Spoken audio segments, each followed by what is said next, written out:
Hello, Pre-K 3. It's story time with Mrs. Brzezinski, and today we're going to read The Three Little Pigs. One of my favorites. Once upon a time, there lived three little pigs, Wilbur, Barnaby, and Hamlet. One day, when they were all grown up, they decided to leave home and build their very own houses. Before they left, their mother told them to always remember two things: to always work hard no matter what, and to never ever let a stranger into their home, especially not the big, bad wolf.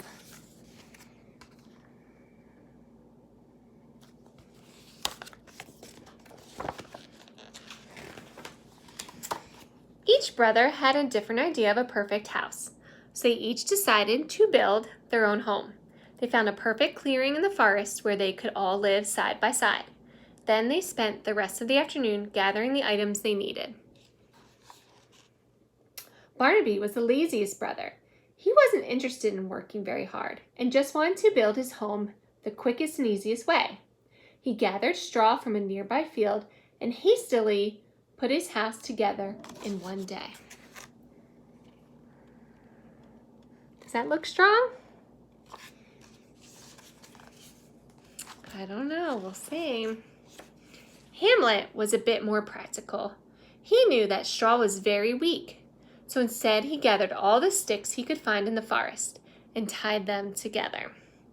His home was slightly sturdier than Barnaby's and took him 2 days to build. What did he use? A little stronger, right? Looks like he used logs. Wilbur, the oldest brother, was the most dedicated to building his home. He gathered bricks and mortar and built walls and a chimney. He spent a full week building his house. His brother teased him for working so hard. What a waste of time! You could have finished a long time ago. But Wilbur liked his new home and knew it was the sturdiest one.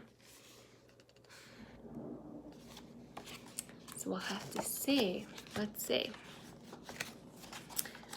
When all three pigs were done building, they retreated to their homes, while Barnaby and Hamlet lazed around in the sunshine. Wilbur continued to work hard. He made himself some furniture and gathered food and supplies. He seems like the more responsible one, right? There he is. There's his two lazy brothers. Meanwhile, the three little pigs had no idea that the big, bad wolf was spying on them. It was the very same wolf that their mother had warned them about. He wanted to eat the pigs for dinner. I'll trick those silly little pigs into letting me in, and then I'll eat them up, he said, as he licked his chops.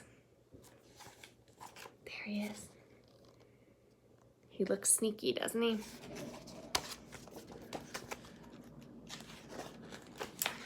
The next morning, Barnaby heard a knock at his door. When he peered through the peephole, he saw the big bad wolf that his mother had warned him about. I'm not letting you in, Mr. Wolf. Not by the hair on my chinny chin chin, said the little pig sternly.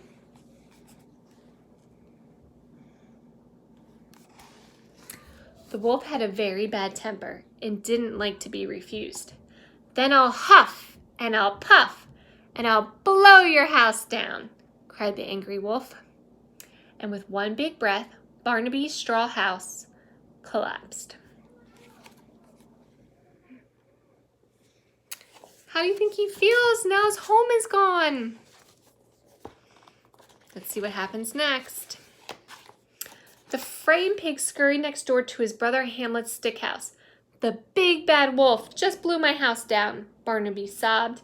And he's chasing me. Hamlet hurried to make sure the door was locked securely. Do you think the wolf's going to come to their house next? Let's see. Just then, there was a rap on Hamlet's door. Little pigs, let me come in, growled the wolf. No, not by the hair on our chinny chin chins, screeched the pigs. Then I'll huff and I'll puff and I'll blow your house down, said the wolf.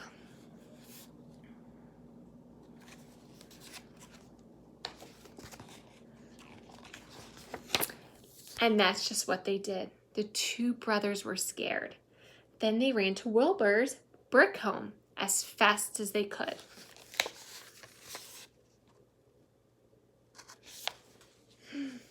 "Help!" they shouted.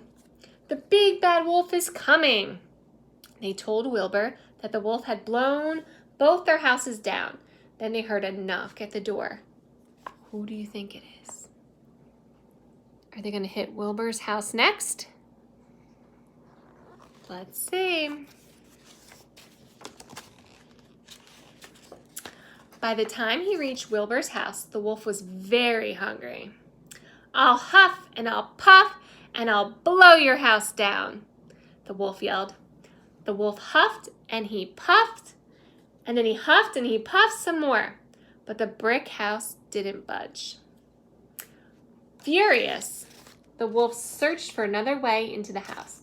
He spotted the chimney up on the roof and had an idea. He decided to catch the pigs by surprise and drop in through the fireplace. He climbed the brick wall and made his way onto the roof. There he is. What do you think's going to happen next with him going through the chimney? Is he going to be able to get into the house? Let's see. All the while, Wilbur could hear the wolf shuffling around on the rooftop. "He's trying to make his way in through the chimney," Wilbur predicted. "Don't worry, I have a plan." What do you think his plan is? What do you think he's going to do? He seems like a very smart pig. Wilbur lit a fire in the hearth.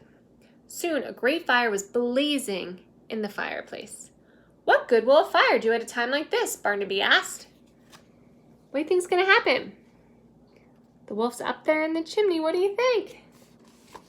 Let's see. Just then, the wolf fell down the chimney and right into the fire. "That's what you get for trying to sneak in through the chimney," said Wilbur.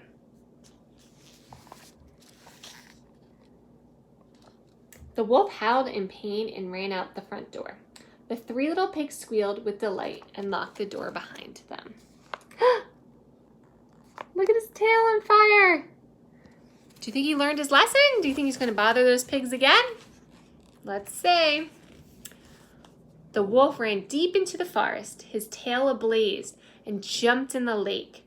He may have been able to trick Hamlet and Barnaby, but he thought he could outsmart clever Wilbur. He was sorely mistaken. Although they had laughed at their brother's brick house, Hamlet and Barnaby now understood how wise he was. "We're sorry we teased you about your brick house," Hamlet apologized. "Will you help us build our own brick houses?" asked Barnaby. "I'll help you, as long as you promise to work hard," said Wilbur. "Of course," his brothers replied.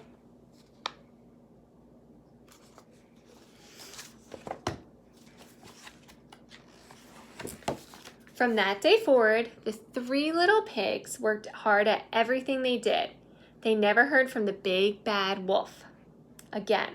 They all lived happily ever after in their sturdy brick homes.